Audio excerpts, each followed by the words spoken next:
Bonsoir les bâtisseurs, ici Alexandre Pinel, cher pas de tête chez Pinel Services Financiers. Ça me fait plaisir de vous retrouver encore une fois ce soir pour notre 3e épisode du podcast.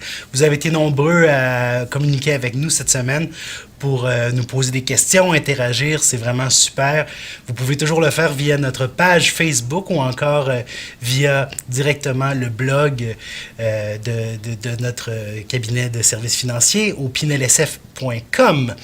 OK, ce soir, nous allons parler d'un élément essentiel pour chacun, mais surtout pour les bâtisseurs, quelque chose avec lequel vous êtes familier, bien entendu. Je vous parle de la prise de décision, la fameuse prise de décision. Celle qui parfois nous fait peur, celle qui parfois nous fait douter, nous remet en question. Si vous regardez les 15 dernières années de votre vie, vous allez voir que probablement l'endroit où vous êtes présentement a été généré par peut-être maximum 5 décisions que vous avez prises.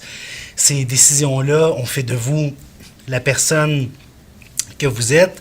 Est-ce que vous êtes marié? Est-ce que vous êtes célibataire? Est-ce que vous êtes dans un métier que vous aimez? Est-ce que vous êtes à l'endroit que vous souhaitez être, dans l'endroit où vous souhaitez vivre?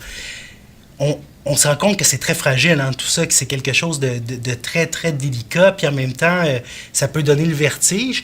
Puis je pense que plus on devient habile à prendre des décisions de qualité, plus on va être en mesure, justement, d'avancer rapidement dans la vie, de progresser.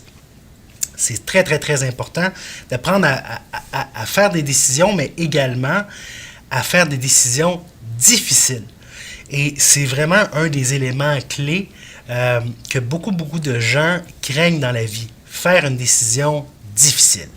On vit à un endroit présentement, notre siècle est celui des spécialistes, celui des chroniqueurs, celui de l'opinion. Tout le monde a une opinion. Moi-même, je suis là puis je vous donne la mienne ce soir, comme si mon opinion avait plus de valeur que celle de quelqu'un d'autre. Non, il faut le faire avec beaucoup d'humilité. Mais cela étant dit, je vais essayer avec vous aujourd'hui de vous donner des petits trucs, des petits tuyaux, des exemples également, qui vont faire en sorte que vous allez avoir une prise de décision qui va être tout simplement facilitée.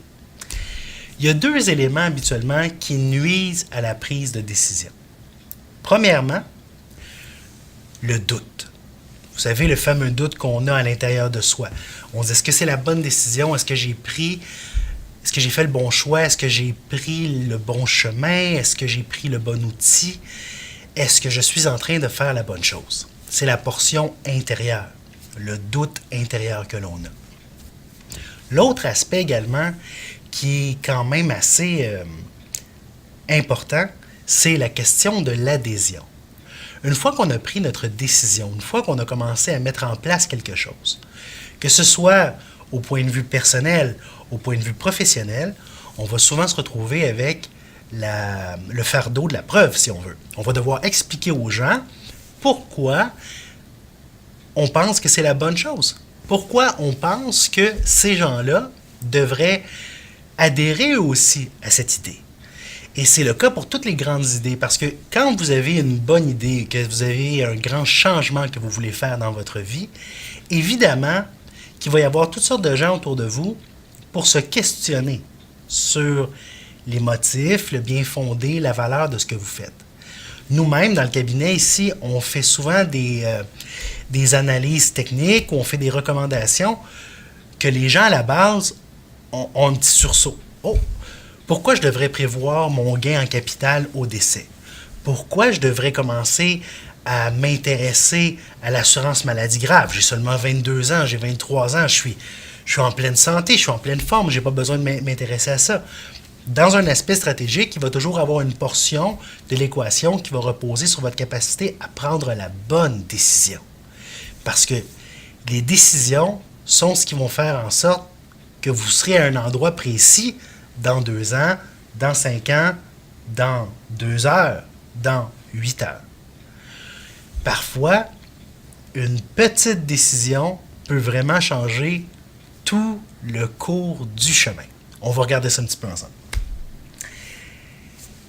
On a beaucoup parlé du pourquoi, n'est-ce pas?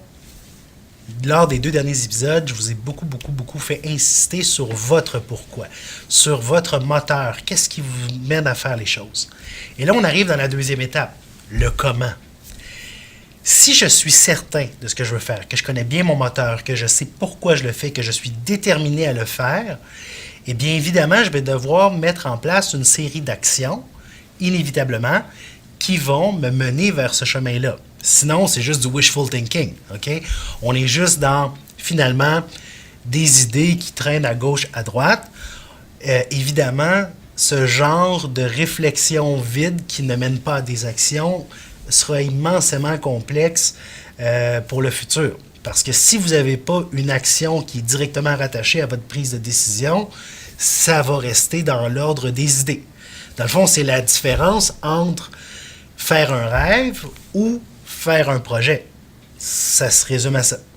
Si vous ne mettez pas une action directement en lien avec votre objectif, vous êtes en train de pelleter des nuages, comme on dit souvent dans les médias actuellement. Donc, commençons avec 4 éléments pour vous aider à enlever le doute autour de vous, pour vous aider à essayer de faire la paix à l'intérieur de vous-même avec les choix que vous allez demander à votre famille, à votre équipe professionnelle, à vos partenaires, à vos clients, avec vous-même. Première chose, maîtrisez votre dossier. Know your shit. OK? Combien de fois je vois des gens qui veulent avoir du leadership, mais qui ne maîtrisent pas bien ce qu'ils font? On joue comme on pratique. Vous savez, c'est un vieil adage qu'on entend souvent dans le sport professionnel. On joue comme on pratique. Bien, c'est vrai en affaires. C'est vrai dans tous les angles. Si vous ne maîtrisez pas bien votre champ d'expertise et que vous construisez une solution, évidemment, ça va être super simple pour les gens autour et pour vous-même de remettre toujours cette question-là, cette décision-là en cause. Parce qu'on va vous amener toutes sortes de nouveaux éléments qui, évidemment, diront que vous n'avez pas pris beaucoup de temps pour réfléchir à la globalité puis à la spécificité de votre objectif. Et ça mine le leadership intérieur, ça mine le leadership extérieur, immensément important. Maîtrisez vos dossiers. Je suis certain que vous avez vécu ça là, quelque part à la maison. Quelqu'un qui vous parle d'un sujet et que vous sentez très bien que cette personne-là, il y a plein d'angles qu'elle n'a pas couverts lors de sa préparation. Les gens préparés ont du succès parce que quand ils arrivent devant bon nombre de situations, plusieurs angles, ils savent parfois, et même je vous dirais la majorité du temps, ils connaissent les réponses aux objections qui vont arriver. Deuxième élément, la solution parfaite, elle n'existe pas. OK? Oubliez ça. Il existe une panoplie de bonnes décisions, alors gérez les choses un élément à la fois. Si c'est bon pour Ubisoft, c'est bon pour vous. Certains d'entre vous, peut-être parmi les plus vieux, allez vous souvenir de l'époque où, lorsqu'il y avait des jeux vidéo qui étaient lancés, ou lorsqu'il y avait des programmes informatiques qui étaient lancés, il fallait toujours qu'ils sortent en étant parfaits à la base. Ce qui faisait en sorte qu'on annonçait, par exemple, le lancement d'un programme pour le 28 juillet 1996 et que ce projet-là était reporté au 31 décembre, au 14 janvier de l'année suivante, au 17 mars de l'année suivante, et finalement, l'intérêt, l'engouement, le spin, le momentum se perdait complètement. Quand des compagnies comme Ubisoft ont commencé à sortir le jeu et à rajouter des patchs, même chose pour les logiciels, Microsoft a fait ça beaucoup, bien là, à ce moment-là, les gens pouvaient commencer déjà à embarquer dans l'idée, embarquer dans le processus, et puis la finalité de la solution arrivait plus tard. Et ils sont même devenus des experts Ubisoft avec ça. Ils ont appris qu'ils pouvaient même bonifier l'expérience de jeu de leurs clients en intégrant des nouveaux éléments dans les patchs qui étaient à suivre. Donc, deuxième élément, oubliez la solution parfaite. Si la solution, elle répond à l'objectif, qu'elle n'est pas entière, mais qu'elle est fonctionnelle, allez de l'avant. Allez de l'avant. Parce que c'est en forgeant qu'on devient forgeron, n'est-ce pas? Troisième élément, osez nager à contre-courant. Les leaders, les bâtisseurs sont capables de prendre des décisions qui ne vont pas nécessairement faire le consensus. OK? Je vous parle d'un bonhomme qui s'appelle Stanislav Petrov. Imaginez, on est en 1983, on est en pleine guerre froide. Tension entre l'URSS et les États-Unis est à son paroxysme. Imaginez, on est un 26 décembre. M. Petrov est là pour faire la gestion radar de la couverture aérienne du territoire, à ce moment-là, de l'Union soviétique. Se déclenchent en territoire américain 5 missiles Minuteman. Ces missiles-là sont envoyés vers l'URSS. Imaginez le stress qui s'opère chez cet homme-là à ce moment-là. Lui, il a quelques secondes, quelques minutes au maximum pour prendre une décision. Est-ce qu'il déclare ou non à ses supérieurs l'envoi des missiles? Il est minuit 15, 26 décembre.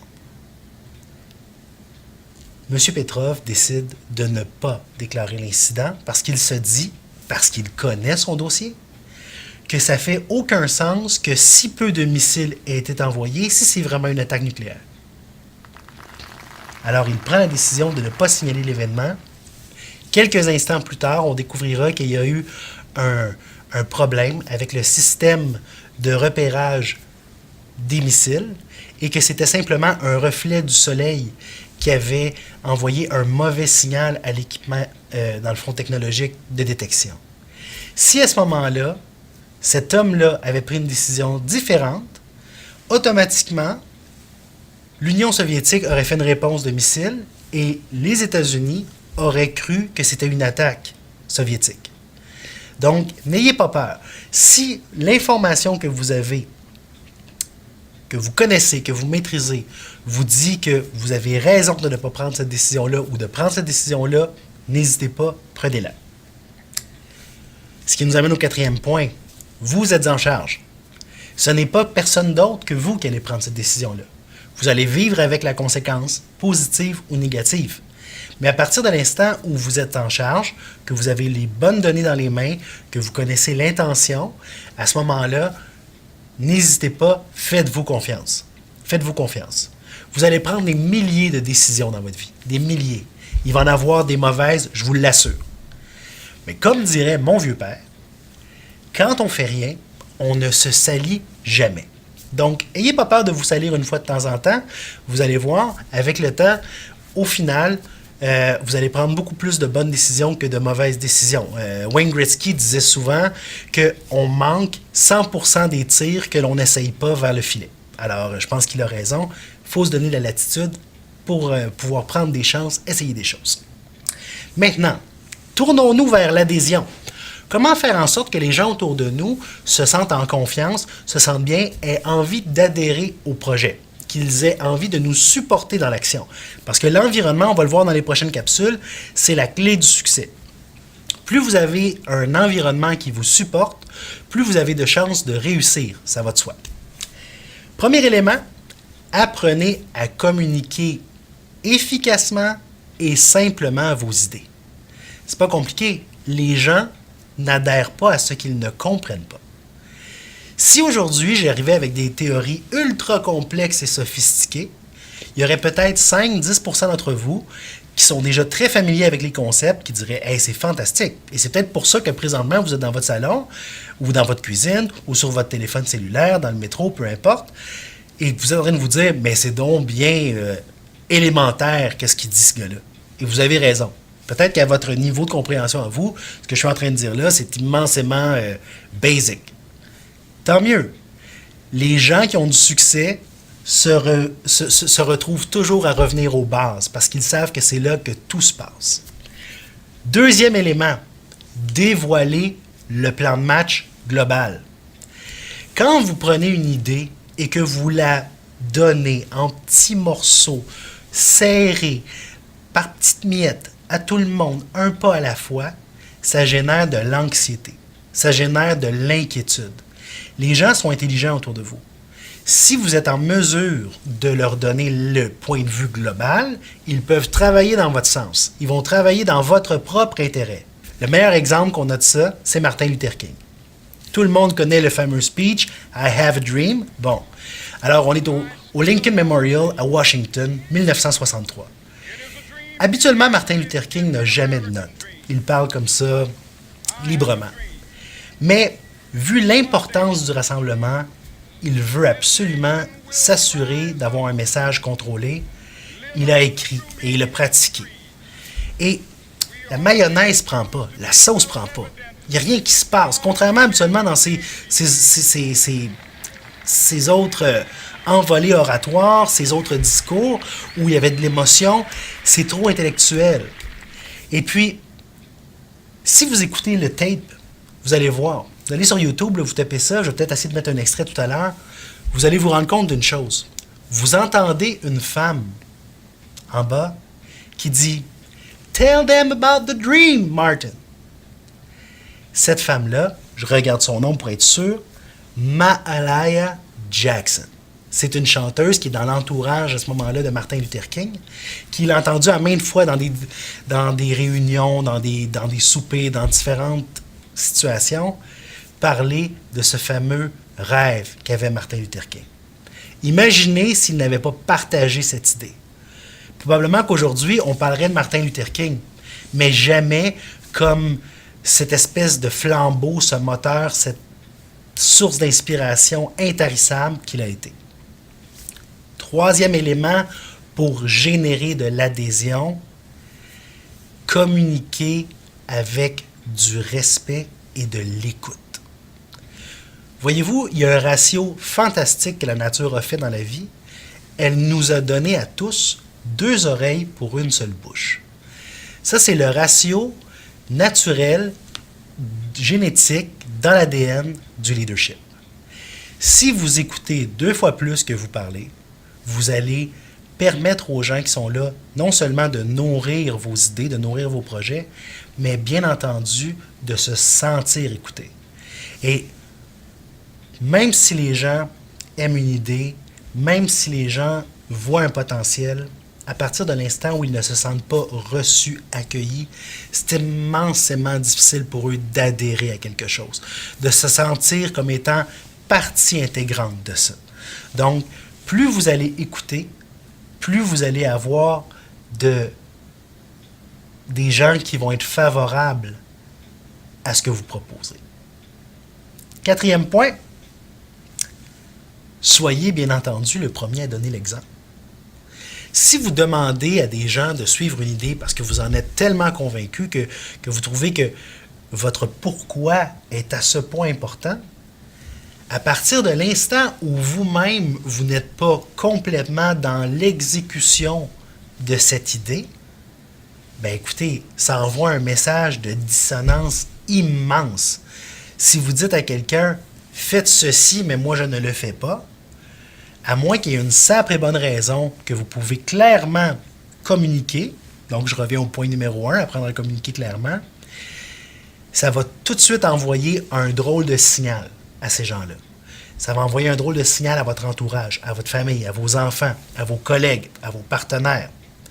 Donc, les valeurs que vous avez, que vous voulez transmettre, devraient être à ce point importantes pour faire en sorte que vous vouliez toujours être le premier à l'appliquer. J'espère que ça vous a plu. Je vous souhaite une excellente semaine, les bâtisseurs, et nous, on se revoit la semaine prochaine. Je vous rappelle que le podcast est disponible, bien entendu, sur YouTube, sur Spotify, dans SoundCloud, iTunes, sur notre page Facebook. N'hésitez pas à m'écrire, bien entendu, à alexlecherpa@gmail.com ou encore me retrouver sur LinkedIn, sur Twitter, sur ma page Facebook, sur le blog du Pinel SF, bien entendu. On va avoir toutes sortes de belles nouveautés qui s'en viennent. Je suis très heureux de vous avoir encore une fois communiqué un peu d'informations ce soir. Je vous remercie d'être présent. À bientôt, les bâtisseurs. Et là, 007. Ça, c'est un 0? Oui. Non, c'est un 8.